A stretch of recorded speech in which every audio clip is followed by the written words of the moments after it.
Hey friends, welcome back. இன்னைக்கு இந்த video எதை பற்றி பார்க்க போறோம்னா என் கையில் இருக்க இந்த பாக்ஸ் பற்றி தான் பார்க்க போகிறோம். இந்த பாக்ஸ் என்ன ஸ்பெஷல் அப்படின்னு பார்த்தீங்கன்னா இது ஆக்சுவலாக ஒரு ரீசார்ஜபிள் லைட்டு. இதுக்கு பேர் தான் கப்பு. இதுக்கு மேல கோழி முட்டை மாதிரி இருக்குது பாரு, இதுக்கு பேரு மேண்டில். இதுலதான் பளீர்னு வெளிச்சம் வர்றது. இதுல எப்படி ஏறியே போங்கண்ணே. Emergency studio light. இதில் வந்து ட்ரைபாட் மவுண்ட்டுக்கான ப்ரொவிஷனும் இருக்குது. அதேமாரி இதை வந்து டிம்மும் பண்ணிக்கலாம், அட்ஜஸ்டபிள். ஸ்டூடியோ வந்து பார்த்தீங்கன்னா தெரியும் லைட் வந்து கம்மியாக தான் இருக்குது. ஸோ அதுக்காக தான் நான் மெயினாக இந்த ப்ராஜெக்டே பண்ணியிருக்கேன். ஒரு சாம்பிள் மட்டும் பார்க்குறீங்களா?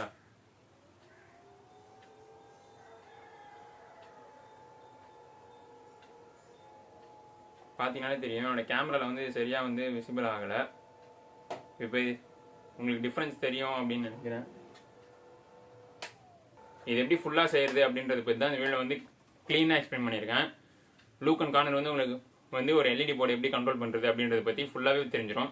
வீடியோ ஸ்கிப் பண்ணாமல் ஃபுல்லாக பாருங்கள். வாங்க வீடியோக்குள்ள போகலாம். இந்த எல்இடி பேனல் தான் பார்த்தீங்கன்னா நான் இந்த ப்ராஜெக்ட்டில் வந்து யூஸ் பண்ண போகிறேன். இது பார்த்தீங்கன்னா வீட்டு பக்கத்தில் இருக்க லோக்கல் ஹார்ட்வேர் ஷாப்பில் தான் பர்ச்சேஸ் பண்ணேன். நீங்கள் அமேசானில் கூட ட்ரை பண்ணி பார்க்கலாம். இதில் மொத்தம் எத்தனை எல்இடின்னு பார்த்தீங்கன்னா 120 எல்இடிஸ் இருக்குது. அப்போ பார்த்துக்கோங்க இது எவ்வளோ பவராக இருக்கணும். இதோட வோல்டேஜ் பார்த்தீங்கன்னா 12 வோல்ட் 48 வாட்ஸ். எனக்கும் இது கேட்கும்போது இவ்வளோ ஷாக்கிங்காக தான் இருந்தது. இவ்வளோ சின்ன போர்டில் இவ்வளோ பவராக அப்படின்னு. அதை எப்படி கண்ட்ரோல் பண்ணுறதுன்றதுக்கு முன்னாடி ஒரு சின்ன எல்இடி எப்படி ப்ராப்பராக கண்ட்ரோல் பண்ணுறதை பற்றி நம்ம கற்றுக்கலாம். இப்போ பார்த்தீங்கன்னா நான் என்கிட்ட வந்து ஒரு 3.4 வோல்ட் எல்இடி இருக்குது. அதை நான் பவர் பண்ணுறேன்.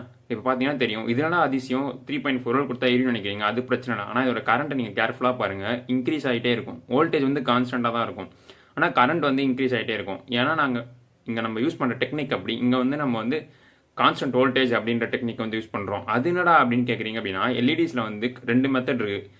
மெயினாக எல்இடிஸை வந்து கான்ஸ்டன்ட் கரண்ட்டில் தான் வந்து கண்ட்ரோல் பண்ணுவாங்க. ஆனால் நம்ம ப்ரீவியஸாக காட்டின மெத்தட் வந்து கான்ஸ்டன்ட் வோல்டேஜ். அதில் என்னென்னு பார்த்தீங்கன்னா வோல்டேஜ் வந்து ஃபிக்ஸடாக இருக்கும், கரண்ட் வந்து சேஞ்ச் ஆகும்.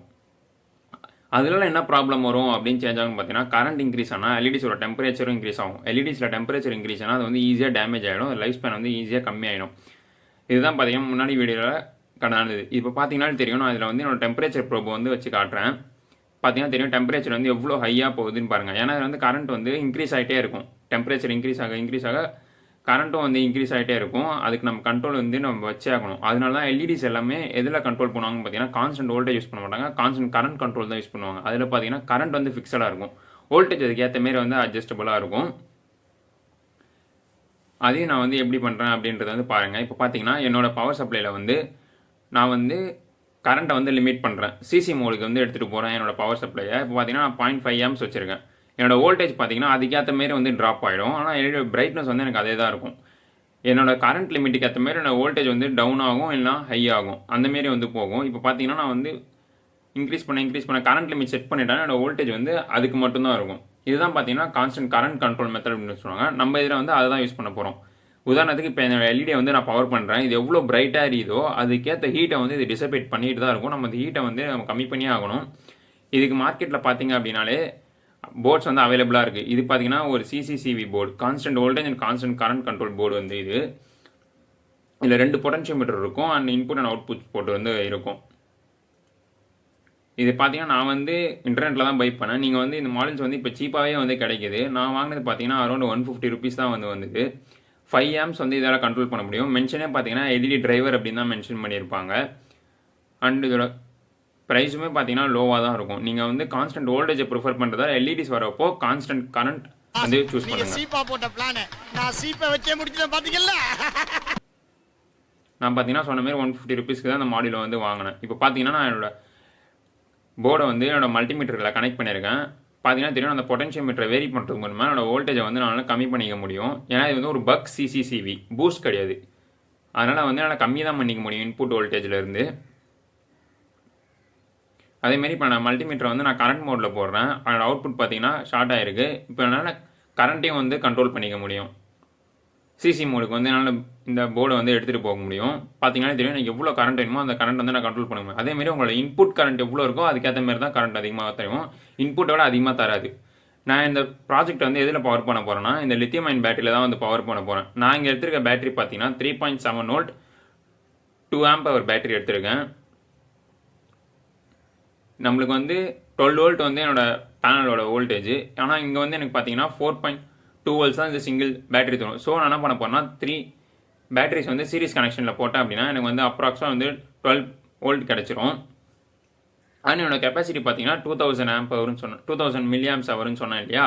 ஸோ என்னோட இது வந்து 4 ஆம்ஸ் எடுக்கும். ஸோ என்னால் வந்து ஃபுல்லாக ரன் பண்ணால் 30 மினிட்ஸ் ரன் பண்ண முடியும். ஹாஃப் பிரைட்னஸில் ரன் பண்ணேன் அப்படின்னா 1 hour ரன் பண்ண முடியும். பார்த்தீங்கன்னா வந்து பேட்டரி வந்து சீரியல் கனெக்ட் பண்ண போகிறேன். என்கிட்ட ஸ்பாட் வெல்டர் இல்லை, அதனால் நான் வந்து சால்டரிங் பண்ண போகிறேன். ஸ்பாட் வெல்டிங்னா அது என்னன்றதை நான் மேலே வீடியோ ப்ளே பண்ணுறேன் பாருங்கள். பேட்டரிஸ் நார்மலாக அப்படி தான் வந்து கனெக்ட் பண்ணுவாங்க. நீங்கள் வந்து சால்டரிங் பண்ணுறது மூலிமா பேட்டரி ஹீட் கொடுத்தீங்கன்னா அது வந்து ஈஸியாக டேமேஜ் ஆகிடும். நீங்கள் வந்து எப்பவுமே சீரிஸ் கனெக்ஷன் பண்ணுறதுக்கு முன்னாடி எல்லா பேட்டரியும் வந்து ஒரே வோல்டேஜில் இருக்கா அப்படின்றதையும் வந்து செக் பண்ணிவிடுங்க. ஏன்னா வேறு வேறு வோல்டேஜ் இருந்தால் ஒன்று ஒரு கெமிக்கல் ப்ராப்பர்ட்டிஸ் இல்லையா, அதனால் பேட்டரியோட ஹெல்த் வந்து அஃபெக்ட் ஆகும். இப்போ பார்த்தீங்கன்னா சீரிஸ் கனெக்ஷன் வந்து பண்ணிடுறோம். ரொம்ப ஹீட் பண்ணாதீங்க, டக்குன்னு பண்ணிவிடுங்க. நான் கனெக்ஷன் பண்ணி முடிச்சதும் பார்த்தீங்கன்னா என்னோட அவுட்புட் வோல்டேஜ் வந்து பார்த்தீங்கன்னா 12 வோல்ட் கிட்ட போயிடும்.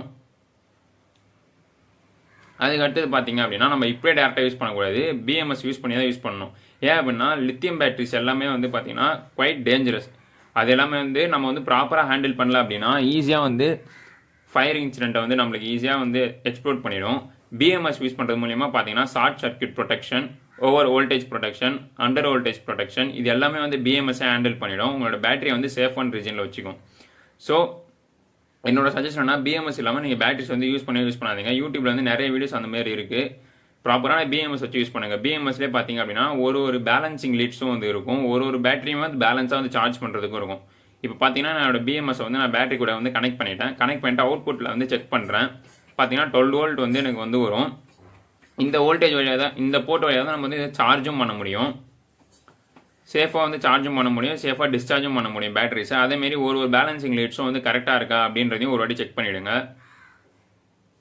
எனக்கு வந்து பார்த்தீங்கன்னா கரெக்டாக இருந்தது. இப்போ நம்ம வந்து கண்ட்ரோல் பண்ணால் இந்த பொட்டன்ஷியோமீட்டர் டியூன் பண்ணுறது மூலியமாக தானே கண்ட்ரோல் பண்ண முடியும். அது வந்து நம்ம போர்டில் வந்து வச்சோம்னா ரொம்ப கஷ்டமாக இருக்கும். ஸோ அதுக்காக என்ன பண்ண போகிறேன்னா இந்த பொட்டன்ஷியோமீட்டர் வந்து நான் வைக்க போகிறேன்.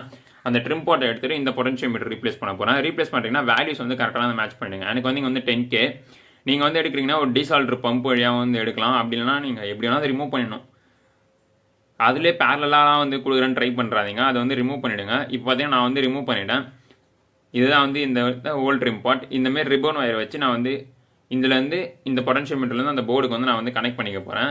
ஹீட் டியூபிங் வந்து ஆட் பண்ணிக்கிறேன். ஏன் அப்படின்னா நம்ம வந்து கரெக்டாக வந்து இன்சுலேஷன் கொடுக்கணும், இல்லைனா ஷார்ட் சர்க்யூட்டுக்கு வந்து சான்ஸ் இருக்கும். இப்போ பார்த்தீங்கன்னா நான் வந்து ஃபுல்லாக வந்து கனெக்ட் பண்ணிட்டேன், சால்டர் பண்ணிட்டேன். இப்போ பார்த்தீங்கனாலே தெரியும் என்னால் வந்து இப்போ ஈஸியாக வந்து கண்ட்ரோல் பண்ண முடியும். இது நான் வந்து என்னோட பாக்ஸில் வந்து வெளியே வச்சுருக்கேன். இப்போ வந்து நான் சும்மா டெஸ்ட் செட்டப்புக்காக எல்லாத்தையும் வந்து கனெக்ட் பண்ணிடுறேன்.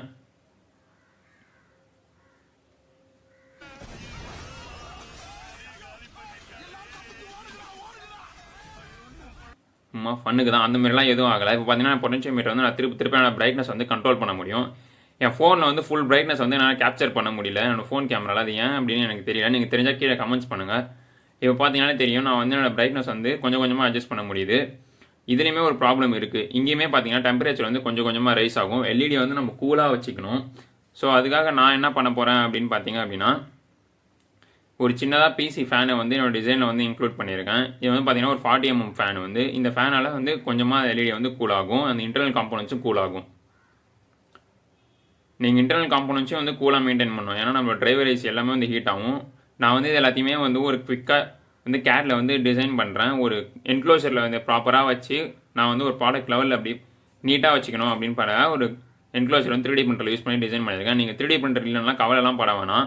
நீங்கள் வந்து நார்மலாக வுட்டை வச்ச கூட டிசைன் பண்ணலாம். இப்போ பார்த்தீங்கன்னா ஃபஸ்ட்டு என்னோட ஃபேனை வந்து நான் வந்து ஸ்க்ரூ பண்ணிட்டேன். ஃபேனை ஸ்க்ரூ பண்ணிட்டு இது எல்லாத்தையுமே காட்டினா போர் அடிச்சுன்றதுனால நான் வந்து ஆஃப் த கேமில் வந்து எல்லாத்தையுமே வந்து கனெக்ட் பண்ணிட்டேன். பார்த்தீங்கன்னா வந்து ஒரு வாட்டி ஆன் பண்ணி காட்டுறேன். ஆன் பண்ணிவிட்டு நான் என்னோட பொட்டன்ஷியோமீட்டர் திரும்ப பார்த்தீங்க அப்படின்னா என்னோட எல்இடி வந்து பக்காவாக வந்து க்ளோ ஆகும்.